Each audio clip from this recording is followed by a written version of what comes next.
Hola chicos, buenos días, buenas tardes, buenas noches, ¿cómo están? Eu vim hoje propor um tipo diferente de aula, vou fazer pelo YouTube, certo? E eu vou explicar um pouquinho do que a gente vai estar vendo agora, que é o conteúdo de conjunções de coordenação, certo? O tempo da aula também vai estar disponível para vocês tirarem dúvida quanto ao conteúdo, certo? Então, a gente vai tentar fazer esse modelo um pouco diferente. A gente vai ver agora as conjunções de coordenação, ou las conjunciones coordinativas, certo? Que em português também tem, a gente utiliza bastante, é corriqueiro no nosso dia a dia, tanto na fala quanto na escrita. E antes de tudo, o que a gente tem que pensar é separar a estrutura e o que quer dizer uma oração coordenada e uma oração subordinada, certo? A principal diferença e o que a gente vai trabalhar para conseguir entender as conjunções coordenativas, as conjunções de coordenação, separando das subordinadas, certo? Das subordinativas, das de subordinação. Essas a gente não vai ver agora, inclusive, se não me engano, nem no nono ano vocês veem as subordinadas, vocês veem as coordenadas, certo? O que é mais importante de se prestar atenção nesse caso? As coordenadas, presta atenção, as coordenadas não têm relação hierárquica, certo? O que isso quer dizer? Você vai ter uma frase isolada e essa frase vai ter um significado, certo? Quando essa frase isolada tem um significado, tudo ok. Agora, se você for unir essa frase a outra, ou seja, você tem uma oração, uma sentença, uma frase, que sozinha possui um significado, para juntar a outra frase que também sozinha, isolada, tem seu próprio significado, você precisa ter uma conjunção unindo essas duas frases, certo? Pensando em português, certo? Vamos prestar atenção agora, pensando em português. Quando eu falo Maria tem pão, ela sozinha tem o significado, certo? Então, Maria tem pão, ponto. Agora, se eu quiser unir a outra frase, por exemplo, Maria tem pão, primeira frase. Segunda frase, eu tenho queijo, certo? Para a gente dar a ideia de adição entre as duas coisas, a gente precisa de uma conjunção, no caso, uma conjunção aditiva. Então, ficaria assim, Maria tem pão e eu tenho queijo, certo? Então, são duas frases isoladas que têm seu significado e com algo juntando, que é a conjunção aditiva e, certo? Retomando essa questão das frases. De novo, as orações coordenadas não têm relação de hierarquia, certo? A relação de hierarquia é a questão de uma depender do significado da outra para ter seu próprio significado. As orações coordenadas não têm isso. essas frases isoladas não têm necessidade de ter outra frase para ter significado. Isso quer dizer que elas isoladas têm seu próprio significado e elas podem ser unidas, certo? Por uma conjunção. Agora a gente vai passar para as conjunções já indo para o espanhol, certo? Como a gente tem aqui na imagem,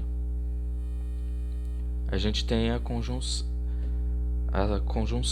de os valores semânticos, os valores de significado. A gente tem de adição, de as alternativas e as adversativas, certo? Em espanhol, de adición, alternativo e de adversidad, certo? Então, qual vai ser a conjunção de adição em espanhol? I, certo? Que é representada pela letra Y ou Y. E essa conjunção vai dar o sentido de adição, ou seja, vai adicionar uma ideia, certo? Vou explicar com a frase exemplo do lado.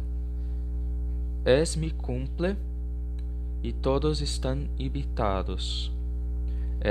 É meu aniversário e todos estão convidados. É meu aniversário.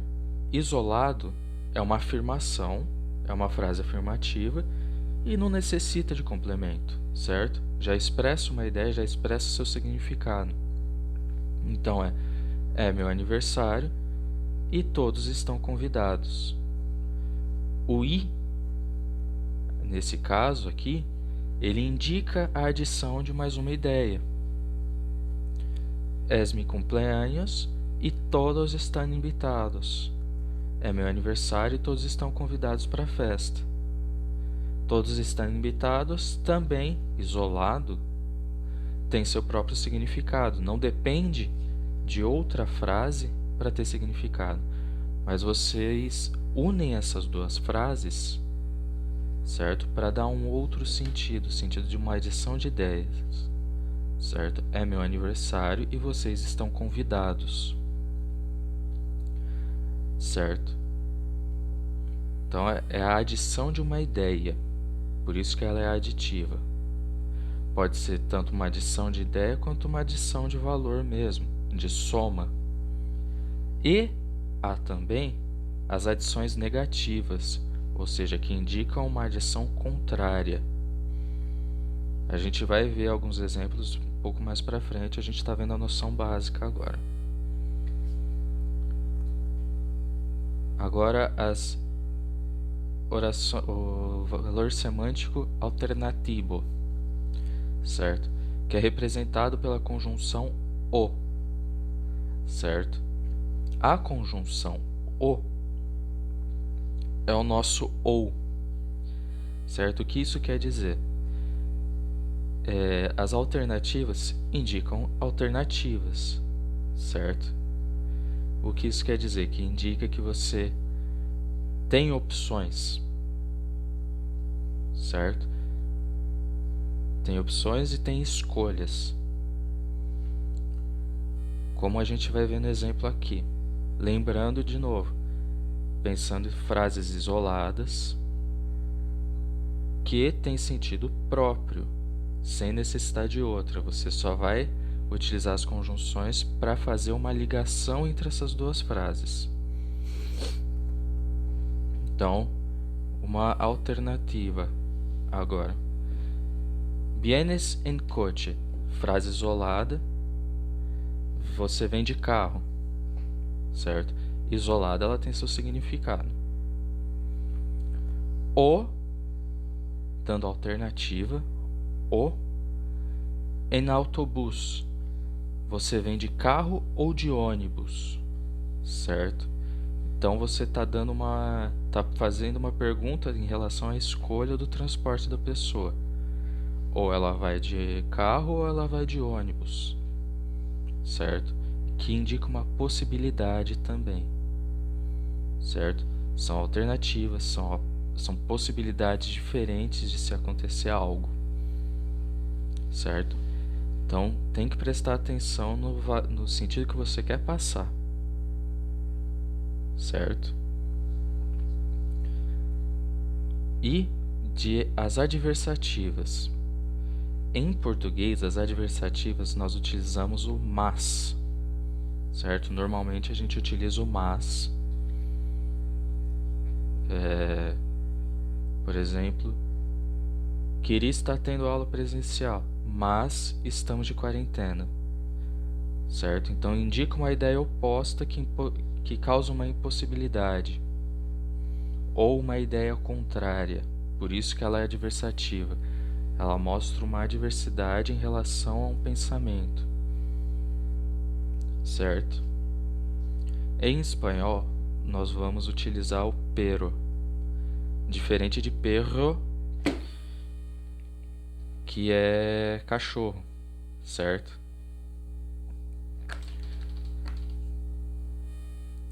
Nós temos pero, que tem um sentido de mas, e perro, que é cachorro. A diferença está na vibração do R, certo?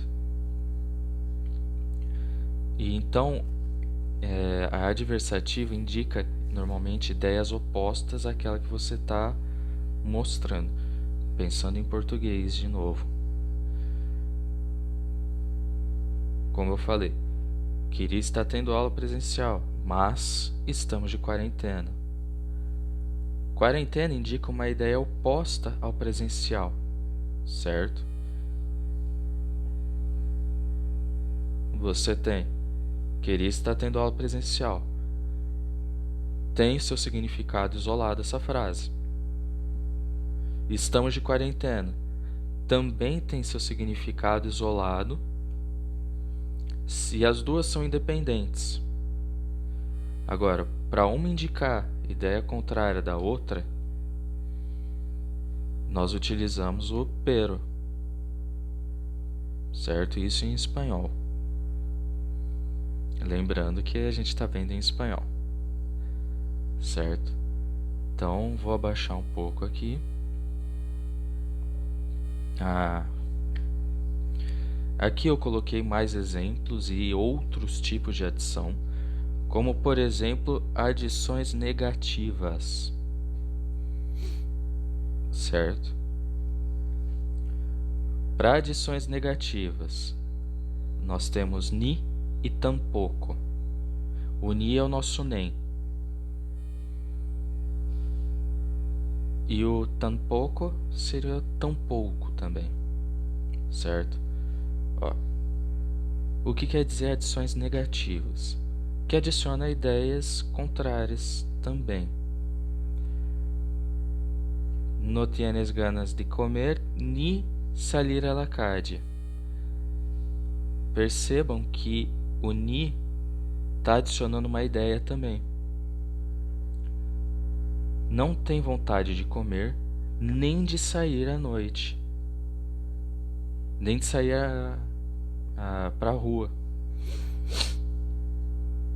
certo? Então está adicionando uma ideia, está adicionando uma outra frase, está sendo utilizada para conectar essas frases. Lembrando que em português as conjunções também são chamadas de conectivos, certo? Por que conectivos? Porque eles ligam uma frase a outra, certo?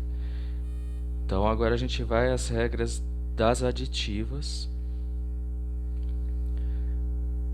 focando no i, certo? No y. Nós temos que prestar atenção quando uma palavra começar com i ou hi, a letra y, o de y, se transforma na letra e, certo? Então, sempre que eu tiver uma palavra depois do i e essa palavra começar com I ou HI, o Y vira um E, certo? Então tem que prestar atenção na palavra que vem depois. A mesma coisa acontece na coordenação, na conjunção O, que tem duas regrinhas, certo? A primeira regra: se a palavra seguinte ao O começar com O ou HO, você transforma o O em U, certo? Você muda de vogal. Então, se tiver palavras com O ou HO, o O vira U, certo? E no caso do O se encontrar entre números, quando o O se encontrar entre números, você adiciona um acento, o acento agudo, certo? Só no caso de estar entre números, dando alternativas entre números, certo? Lembrando então a regra do Y. Se a palavra que vier depois começar com I ou HI, o Y vira E. Se o O vier antes de uma palavra que comece com O ou HO, se transforma em U. E entre números, você adiciona um acento agudo, certo? Vocês entenderam? Qualquer dúvida, manda mensagem, certo? Aqui eu coloquei a definição para deixar mais fácil, a definição da gramática da Real Academia de Letras Espanhola. Então tá um pouco mais dividido, nem tanto com as regras, certo? Mas explicando a primeira relação que eu falei para vocês, que do valor de dependência de uma frase para outra. As conjunções de coordenação não têm relação de dependência, certo? Não tem relação hierárquica. Por isso que eu coloquei isso, para explicar melhor essa relação hierárquica, certo?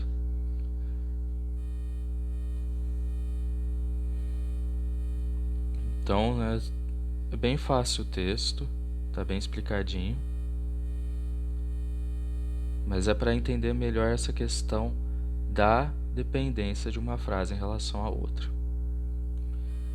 Eu coloquei também as definições em português, certo? Eu sei que alguns alunos ainda não viram na escola, então eu achei melhor colocar em português também, para vocês conseguirem compreender a partir da sua própria língua, certo? Então, a partir da sua própria língua fica mais fácil de compreender em espanhol, até porque as regras são muito parecidas, certo? Tirando as regras de mudança do Y para E, do O para U, certo? Porque no português a gente não tem. Mas eu deixei em português para vocês compreenderem melhor as diferenças e o que é similar, certo? Porque é a mesma coisa em relação à hierarquia, a dependência de uma frase para outra. No caso das coordenações que nós estamos vendo, as frases não têm dependência uma da outra, certo?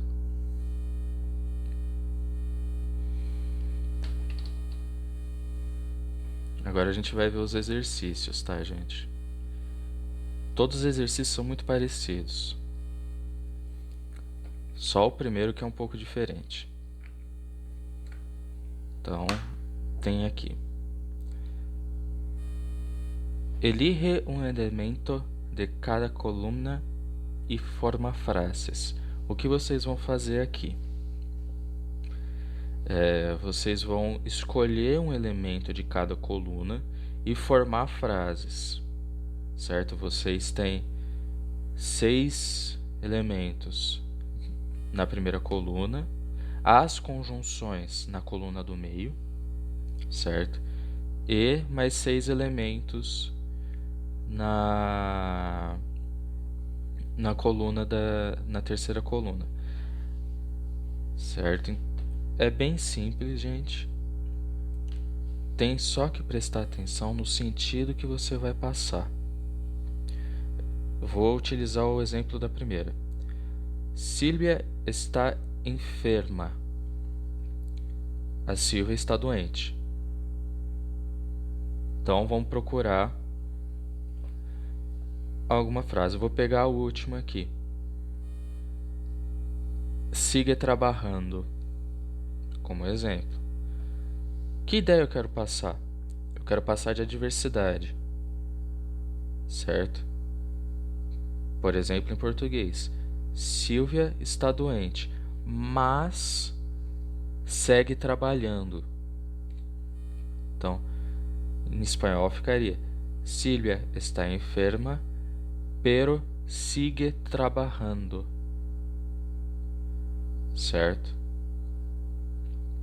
Então, você tem que pensar no sentido que você pode empregar. E qual sentido mais lógico. Ou seja, não adianta pegar e colocar Nadia estudiou ou almoçou. Não tem lógica. Ninguém estudou ou ao museu. Teve lógica? Não teve. Então tem que pensar numa estrutura lógica. Lembrando que nesse documento que eu coloquei para você, que eu mando para vocês toda semana, tem dicionários virtuais, tanto bilíngues quanto monolíngues, certo? Então, qualquer dúvida de vocabulário vocês podem mandar mensagem para mim ou pesquisar no dicionário, certo? Então, lembrando esse exercício, vocês têm que escolher um elemento de cada coluna e dar sentido a uma frase, certo? Então, tem que pensar numa questão lógica.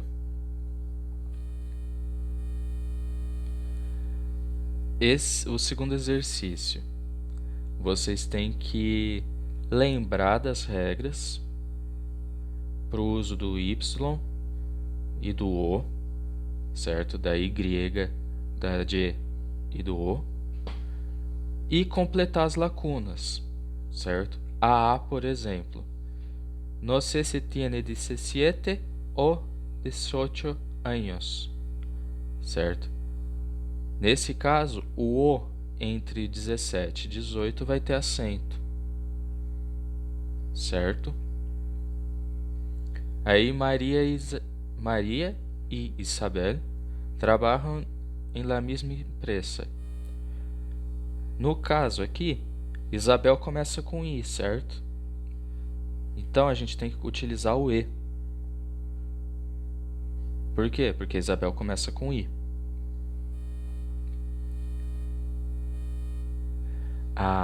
Agora essa aqui é um pouco mais complicadinha, mas nem tanto. Vocês têm que completar com pero ou com a Y, la G. Vou dar uma dica para vocês. Sempre que for adversativa, as frases vão vir separadas por vírgula, com o conectivo ligando elas, certo? Então, prestando bem atenção. Nos despertamos temprano. A gente levantou cedo, a gente acordou cedo. Aí tem uma vírgula, já indicando que é uma adversativa. Então tem que usar qual? O pero. Pero llegamos tarde. Então, nós levantamos cedo, nós acordamos cedo, mas chegamos tarde. Então, nos despertamos temprano, pero llegamos tarde. Então, a minha dica para vocês perceberem esse exercício é: se tiver vírgula, é adversativa então se utiliza o pero, certo? É bem fácil, gente, é bem tranquilo. É só pensar no sentido da frase e completar elas, certo?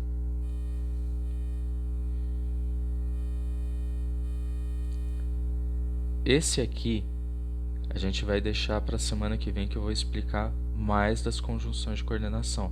Mas já deixem eles no caderno, certo?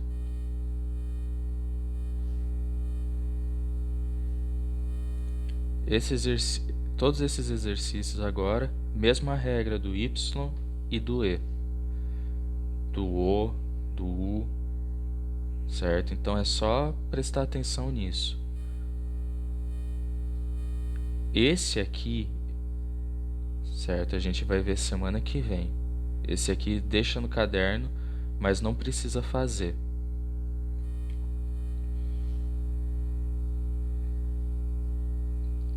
Esse último também, dentro dos parênteses, vocês têm o significado que eles querem que coloque, certo?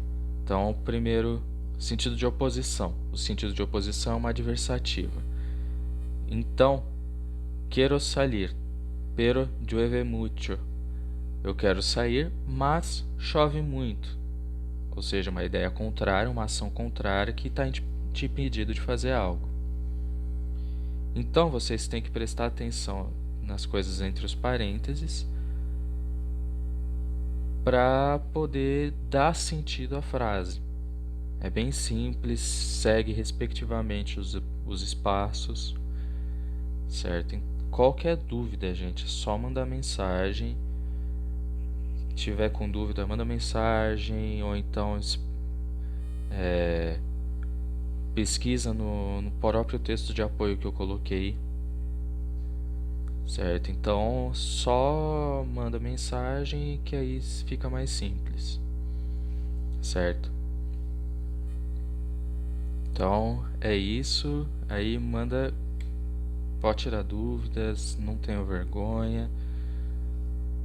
É bem simples, gente, é só prestar atenção no significado que você quer passar e lembrar da sua própria língua. Na sua própria língua existem as mesmas regras, a mesma questão de não ter hierarquia nas coordenativas, certo?